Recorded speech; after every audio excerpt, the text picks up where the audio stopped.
सबको जय मसीह की परमेश्वर के नाम की महिमा हो। आज हम देखेंगे यूहन्ना रचित सुसमाचार उसका 12वां अध्याय। और इस 12वें अध्याय में हम देखेंगे यीशु के पांवों पर इत्र डालना, लाजर के विरुद्ध षड्यंत्र, यरूशलेम में विजय प्रवेश और यूनानियों का यीशु को ढूंढना। और साथ ही साथ हम देखेंगे क्रूस की मृत्यु का भी संकेत। और इसके अलावा हम देखेंगे यहूदियों का अविश्वास में बने रहना। और अंत में देखेंगे यीशु के वचन न्याय का आधार। तो आइए शुरू करते हैं यूहन्ना रचित सुसमाचार और उसका 12वां अध्याय। और शुरू करते हैं इसकी पहली आयत से, जिसका शीर्षक है यीशु के पांव पर इत्र डालना। यीशु फसह से 6 दिन पहले बेतनिया में आया, जहां लाजर था जिसे यीशु ने मरे हुए में से जिलाया था। एक बार फिर से यीशु मसीह वहीं पर आते हैं जहां पर कि लाजर को जो कि 4 दिन से कब्र के अंदर था, यीशु ने जिसे जिंदा किया था, वहां उन्होंने उसके लिए भोज तैयार किया। और यहाँ पर यीशु के लिए एक बड़ा भोज का आयोजन किया गया था और मार्था सेवा कर रही थी और लाजर उनमें से एक था जो उसके साथ भोजन करने के लिए बैठे। यहाँ पर मार्था है जो कि लाजर की बहन है, तो वो जल्दी जल्दी सामान को इधर उधर से बटोर कर इनके पास ला रही थी मेहमानों के साथ में। और यीशु के साथ में लाजर भी बैठा भोजन कर रहा था। तब मरियम ने जटामासी का आधा सेर बहुमूल्य इत्र लेकर यीशु के पांव पर डाला और अपने बालों से उसके पांव पोंछे, और इत्र की सुगंध से घर सुगंधित हो गया। परंतु उसके चेलों में से यहूदा इस्करियोती नामक एक चेला उसे पकड़वाने पर था। कहने लगा, यह इत्र 300 दीनार में बेचकर कंगालों को क्यों नहीं दिया गया। यहाँ पर जो बंदा है वो यीशु के 12 चेलों में से एक था, जिसका नाम यहूदा इस्करियोती था। उसने तो जो चेला है वो यीशु मसीह को पकड़ाना चाहता था, उसे कंगालों की बहुत चिंता रहती थी। ऐसी बात नहीं है, बल्कि वो इस बात से नाखुश था।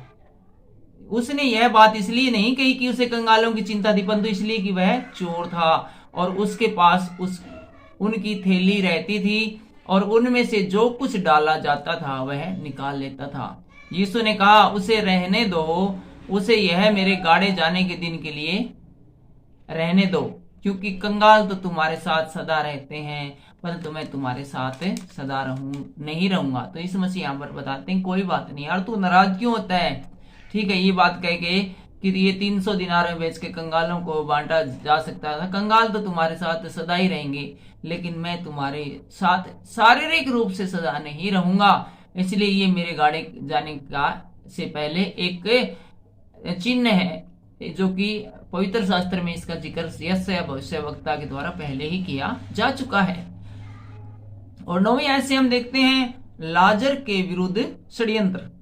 जब यहूदियों की बड़ी भीड़ जान गई कि वह वहां है, जब यहूदियों की एक बड़ी भीड़ को पता चल गया कि यीशु मसीह फिर से उसी जगह पर आ गया है जहां पर कि लाजर को जिंदा किया गया था, तो वे न केवल यीशु के कारण आए, परंतु इसलिए कि लाजर को देखें। तो वो यीशु मसीह को भी देखने के लिए आए और लाजर को भी देखने के लिए आए। भाई, जिसको 4 दिन कब्र में रखने के बाद जो जिंदा हो गया, उसको देखना तो स्वाभाविक ही बात है। और इसके अलावा लोग ये भी देखना चाहते थे कि वो यीशु कौन है जिसने उसे जिंदा किया। दोनों एक ही जगह हैं, तो भीड़ का जुट जाना एक स्वाभाविक बात है। जिसे उसने मरे हुए में से जिलाया था, उसको भी, अर्थात यीशु मसीह को भी ये भीड़ देखना चाहती थी। 10वीं आयत में हम देखते हैं, तब प्रधान याजकों ने लाजर को भी मार डालने का षड्यंत्र रचा। तो लाजर है, प्रधान याजक है, उन्होंने यीशु मसीह का प्लानिंग तो बनाए रखी थी मारने की, साथ में उन्होंने अब उसका लाजर का भी नाम लिख लिया है, क्योंकि उसके कारण बहुत से यहूदी चले गए और यहूदी पर विश्वास करने लगे, क्योंकि एक बड़ा चमत्कार लाजर की वजह से घटित हो गया था। और एक घटना घटने के कारण बहुत सारे लोग हैं वो यीशु मसीह के साथ हो गए थे। और जो यहूदी थी, यहूदियों की भीड़ थी, या फिर जो यीशु मसीह के जो विरोधी थे, वो नहीं चाहते थे कि लाजर को देखने के चक्कर में और बार बार लोग आकर इसको देखें और फिर यीशु पर ईमान लाएं। और हम आ गए हैं 12वीं आयत में और यहाँ का शीर्षक है यरूशलेम में विजय प्रवेश। दूसरे दिन बहुत से लोगों ने जो पर्व में आए थे यह सुना कि यीशु यरूशलेम में आ रहा। बहुत सारे लोगों को पता चला कि यीशु है वो यरूशलेम में आ रहा है, इसलिए उन्होंने खजूर की डालियां ली और उससे भेंट करने को निकले। हाथों में खजूर की डालियां लेकर यीशु मसीह से भेंट करने के लिए बड़ी भीड़ है वो निकली और पुकारने लगे, होशन्ना, धन्य इज़राइल का राजा जो प्रभु के नाम से आता है। जब यीशु को गधे का एक बच्चा मिला तो वह उस पर बैठ गया, जैसा लिखा है, हे सिय्योन की बेटी मत डर, देख तेरा राजा गधे के बच्चे पर चढ़ा हुआ चला आता है। और 16वीं आयत में हम देखते हैं, उसके चेले ये बातें पहले न समझते थे, परंतु जब यीशु की महिमा प्रकट हुई तो उनको समझ आया कि ये बातें उसके विषय में लिखी हुई थी और लोगों ने उससे इसी प्रकार का व्यवहार किया। जब भीड़ के उन लोगों ने गवाही दी जो उस समय उसके साथ थे, जब उसने लाजर को कब्र में से बुलाकर मरों में से जिलाया था। एक बड़ी भीड़ इनमें ऐसे लोगों की भी थी जो कि कब्र पर उस समय मौजूद थे जबकि यीशु मसीह ने लाजर को जिंदा किया था। और ये भीड़ है वो गवाही देती थी कि हमने देखा, अपनी आंखों से देखा कि किस प्रकार से यीशु मसीह ने लाजर से कहा कि हे लाजर बाहर निकल, और लाजर उसी समय चंगा होकर जिंदा होकर वापस कब्र में जाने के बाद वापस निकल आया। ऐसे बहुत कम लोग होते हैं जो कब्र में जाने के बाद वापस से उसी शरीर में वापस आ जाते हैं। 18वीं आयत में हम देखते हैं, इस कारण लोग उससे भेंट करने को आए थे क्योंकि उन्होंने सुना था कि उसने यह आश्चर्य कर्म दिखाया है। तो बहुत सारे लोग यीशु मसीह को देखने और उससे भेंट करने आए थे क्योंकि एक बहुत बड़ा चमत्कार था जिसकी चर्चा सारे देशों में, आसपास के देशों में फैल गई थी। तब फरीसियों ने आपस में कहा, सोचो तो सही कि तुम में से कुछ नहीं बन पड़ता, देखो संसार उसके पीछे हो चला है। यहूदी बोले, आप पापड़ बेल रहे हैं, आप यीशु के विरुद्ध ये षड्यंत्र रचाएंगे, वो षड्यंत्र रचाएंगे, अपने पे कुछ नहीं होने लग रहा और सारा संसार है वो यीशु मसीह के पीछे है वो चलने लगा है। और 20वीं आयत से हम देखते हैं यूनानियों का यीशु को ढूंढना। जो लोग उस पर्व में आराधना करने आए थे उनमें से कुछ यूनानी भी थे। यूनानी मतलब यूनान देश से भी कुछ लोग आए थे। उन्होंने गलील के बेतसदा के रहने वाले फिलिप्पुस के पास आकर उससे विनती की, श्रीमान हम यीशु से भेंट करना चाहते हैं। फिलिप्पुस ने आकर अंद्रियास से कहा, तब अंद्रियास और फिलिप्पुस ने जाकर यीशु से कहा। इस पर यीशु ने उनसे कहा, वह समय आ गया है कि मनुष्य के पुत्र की महिमा हो। मैं तुमसे सच सच कहता हूं कि जब तक गेहूं का दाना भूमि में पड़कर मर नहीं जाता वह अकेला रहता है, परंतु जब मर जाता है तो बहुत फल लाता है। तो यहाँ पर इस चीज को हम यीशु मसीह की जो क्रूस की मृत्यु है उसके साथ भी कनेक्ट करके देखते हैं कि जब यीशु मसीह को क्रूस पर चढ़ाया गया उसके बाद से ही सारा संसार के अंदर मसीहत है फैली है, इतनी सारी चर्चों की स्थापना हुई है। यदि यीशु मसीह क्रूस पर बलि नहीं होता तो सब कुछ जैसे ठंडा ठंडा पहले चल रहा था सेम ऐसा ही चलता रहता।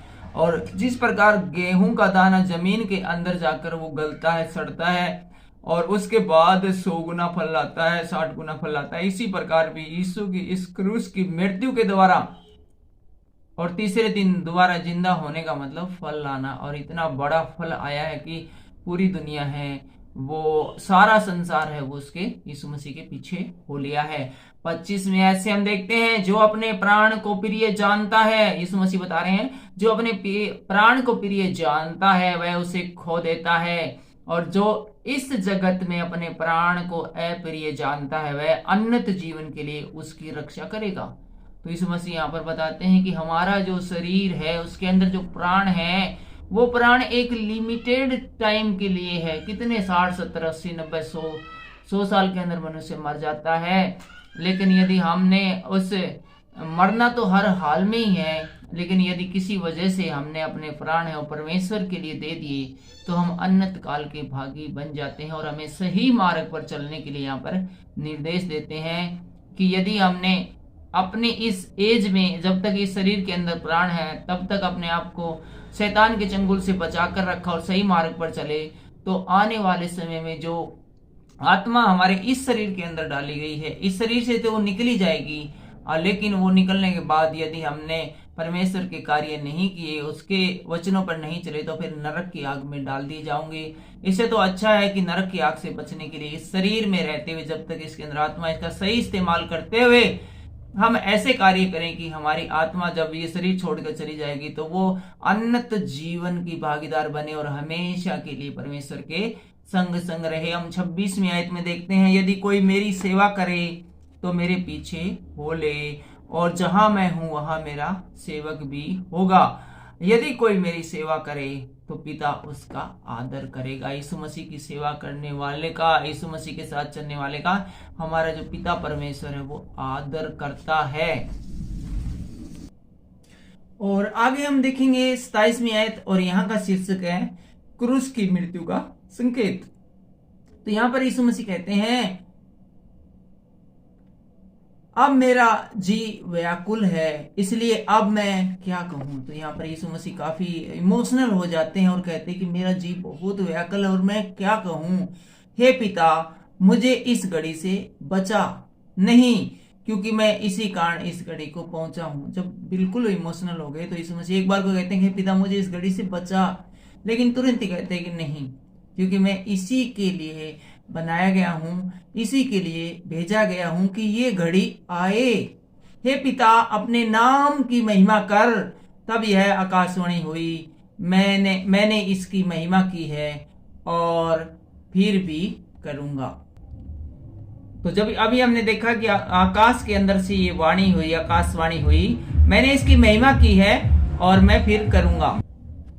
इस आकाशवाणी की आवाज सुनने के बाद कुछ लोग बोले, जो सुन रहे थे खड़े हुए, वे बोले कि बादल गरजा है, और दूसरों ने कहा कोई स्वर्गदूत इससे बोला है। इस पर यीशु ने उनसे कहा, यह शब्द मेरे लिए नहीं परंतु तुम्हारे लिए आया है।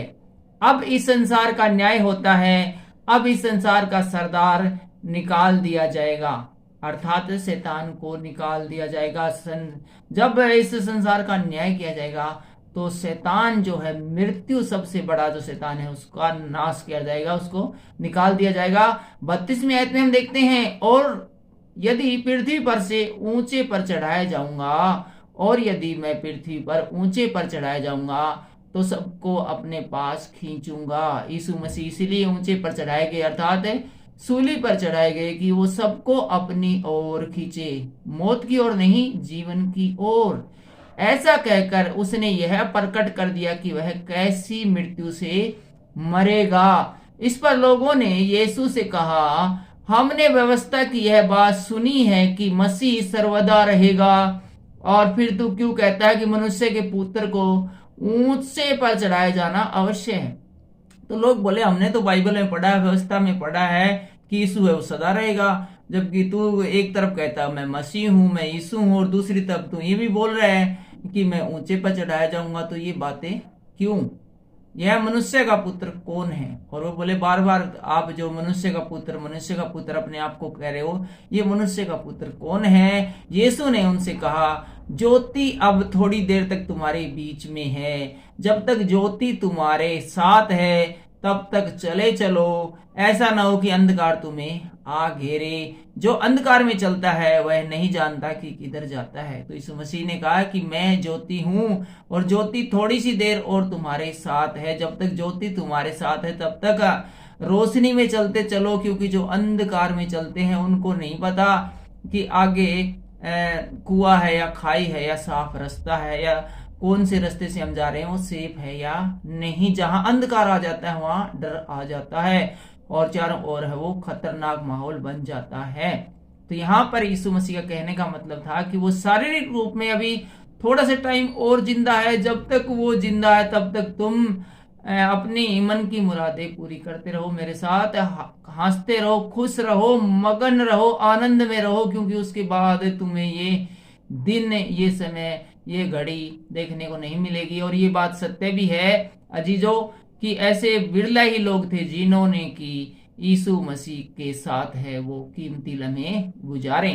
36वीं आयत में हम देखते हैं, जब तक ज्योति तुम्हारे साथ है, ज्योति पर विश्वास करो क्योंकि तुम ज्योति की संतान बनो।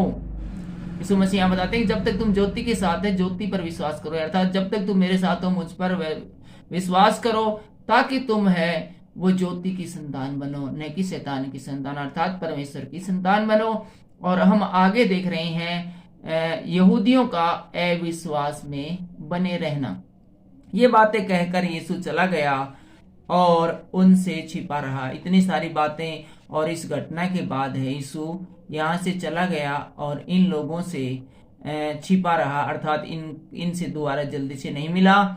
उसने उनके सामने इतने चिन्ह दिखाए तो भी उन्होंने इस पर विश्वास नहीं किया। और यीशु मसीह इस बात से काफी नाराज थे कि इतने सारे चिन्ह दिखाने के बाद भी, यहाँ तक कि 4 दिन तक लाजर को कब्र में रखा, उसको जिंदा कर दिया, इनके सामने किया, और कितने सारे लोगों के सामने जो कब्र पर उस समय मौजूद थे, उन्होंने भी गवाही दी कि हाँ, हमारे सामने लाजर को जिंदा किया। इतने बड़े चमत्कार के बाद भी लोगों ने इस बात पर विश्वास न किया, तो यीशु मसीह बहुत नाराज थे और इन व्यक्तियों से दोबारा से जल्दी से नहीं मिले, ताकि यशायाह भविष्यवक्ता का वचन पूरा हो जो उसने कहा था, हे प्रभु, हमारे समाचार का किसने विश्वास किया और प्रभु का भुजबल किस पर प्रकट हुआ। इस कारण में विश्वास न कर सके, क्योंकि यशायाह ने यह भी कहा है, उसने उनकी आंखें अंधी और उनका मन कठोर कर दिया, कहीं ऐसा न हो कि वे आंखों से देखे और मन से समझे और फिरे और मैं उन्हें चंगा करूं। 41 में ऐसे हम देखते हैं, यशायाह ने ये बातें इसलिए कही कि उसने उसकी महिमा देखी थी। यशायाह भविष्यवक्ता ने ये महिमा पहले से ही देख ली थी, इसलिए बातें कही थी और उसने उसके विषय में बातें की। 42 में ऐसे हम देखते हैं, तो भी अधिकारियों में से बहुतों ने उस पर विश्वास किया, लेकिन जो अधिकारी कैटेगरी के बहुत सारे लोग थे, उन्होंने भी यीशु मसीह के इन चमत्कारों को देखकर यीशु मसीह पर विश्वास किया कि परमेश्वर का बेटा है और जगत का उद्धार करने वाला है। और जिस मसीह की ये बाट ये दुनिया जो रही है वो यही है, कोई और नहीं है। परंतु फरीसियों के कारण प्रकट में नहीं मानते थे, कहीं ऐसा ना हो कि वे आराधनालय में से निकाल दी जाएं। लेकिन वहां पर फरीसी थे, वे काफी ऊंची पहुंच वाले थे और उनसे वे डरते थे कि कहीं नौकरी से हाथ धोना न पड़ जाए या फिर आराधनालय में आने से बैन न हो जाए, इसलिए वे खुलकर यीशु मसीह के साथ है वो आ नहीं पा रहे थे, जो कि अधिकारी कैटेगरी के बहुत सारे लोग थे। 43 में ऐसे हम देखते हैं, क्योंकि मनुष्य की ओर से प्रशंसा उनको परमेश्वर की ओर से प्रशंसा की अपेक्षा अधिक प्रिय लगती थी। और जो शास्त्री, फरीसी और ये जो यहूदी बंदे थे, इनको जो प्रशंसा है वो परमेश्वर की ओर से मिलती थी, वो वाली प्रशंसा अच्छी नहीं लगती थी, बल्कि जो मनुष्य उनकी तारीफ करते थे वो उनको अच्छी लगती थी। और हम आ गए हैं इस अध्याय के अंतिम पड़ाव पर, और यहाँ हम 44वीं आयत से पढ़ेंगे। उसका शीर्षक है यीशु के वचन, न्याय का आधार। यीशु ने पुकार कर कहा, जो मुझ पर विश्वास करता है वह मुझ पर नहीं वरन मेरे भेजने वाले पर विश्वास करता है, और जो मुझे देखता है वह मेरे भेजने वाले को देखता है। मैं जगत में ज्योति होकर आया हूँ, ताकि जो कोई मुझ पर विश्वास करे वह अंधकार में न रहे। यदि कोई मेरी बातें सुनकर न माने तो मैं उसे दोषी नहीं ठहराता, क्योंकि मैं जगत को दोषी ठहराने के लिए नहीं आया, परंतु जगत का उद्धार करने आया हूं। तो यीशु मसीह बताते हैं कि जो मेरी बातें देख कर, सुन कर और मेरे संग रहकर भी मेरी बातों को नहीं मानते हैं, मुझ पर विश्वास नहीं कर रहे हैं, तो भी मैं उनको दोषी नहीं ठहराता उन लोगों को, क्योंकि मैं लोगों को दोषी ठहराने नहीं बल्कि उनका उद्धार करने के लिए आया हूँ। जो मुझे तुच्छ जानता है और मेरी बातें ग्रहण नहीं करता, उसको दोषी ठहराने वाला तो एक है, अर्थात जो वचन मैंने कहा है वही पिछले दिनों में उसे दोषी ठहराएगा, क्योंकि मैंने अपनी ओर से बातें नहीं की, परंतु पिता जिसने मुझे भेजा है उसने मुझे आज्ञा दी है कि क्या क्या कहूं और क्या क्या बोलूं। अर्थात यीशु मसीह ने जो कुछ भी इस संसार में शारीरिक रूप में रहते हुए कहा, वो यीशु मसीह ने अपने से नहीं बोला। अब पिता परमेश्वर ने उन्हें जैसा जैसा समझाया, जैसा जैसा बताया, उसकी ओर से वो बोला गया था। और पिता परमेश्वर के बारे में ज्यादा जानना है तो भजन संहिता देख लीजिए, आपको पता चल जाएगा कि परमेश्वर कितना शक्तिशाली है, कितना पावरफुल है। या फिर आप है वो जो शुरुआत की जब उत्पत्ति और निर्गमन की किताबें हैं, आप इनको देख लीजिए। ले व्यवस्था से पहले यहां से भी आपको पता चल जाएगा कि परमेश्वर कितना पावरफुल है। 50वीं आयत में हम देखते हैं, और मैं जानता हूं कि उसकी आज्ञा अनंत जीवन है। बड़ी ही काम की बात है, दोबारा सुनिए। और मैं जानता हूं कि उसकी आज्ञा अनंत जीवन है। किसकी आज्ञा? परमेश्वर की आज्ञा। पिता परमेश्वर की बातें मानना है, वो अनंत जीवन देने वाली है। इसलिए मैं जो कुछ बोलता हूँ वह जैसा पिता ने मुझसे कहा था वैसा ही बोलता हूँ। और फिलहाल के लिए बस इतना ही। अगले वीडियो में, अगले अध्याय में हम देखेंगे यूहन्ना रचित सुसमाचार उसका 13वां अध्याय, और उस अध्याय में हम देखेंगे यीशु का चेलों के पैर धोना और विश्वासघात की और संकेत और नई आज्ञा, और साथ साथ हम देखेंगे पतरस के इनकार का संकेत भी। लेकिन ये सब अगले अध्याय में। फिलहाल के लिए इतना ही। परमेश्वर आपको शांति दे।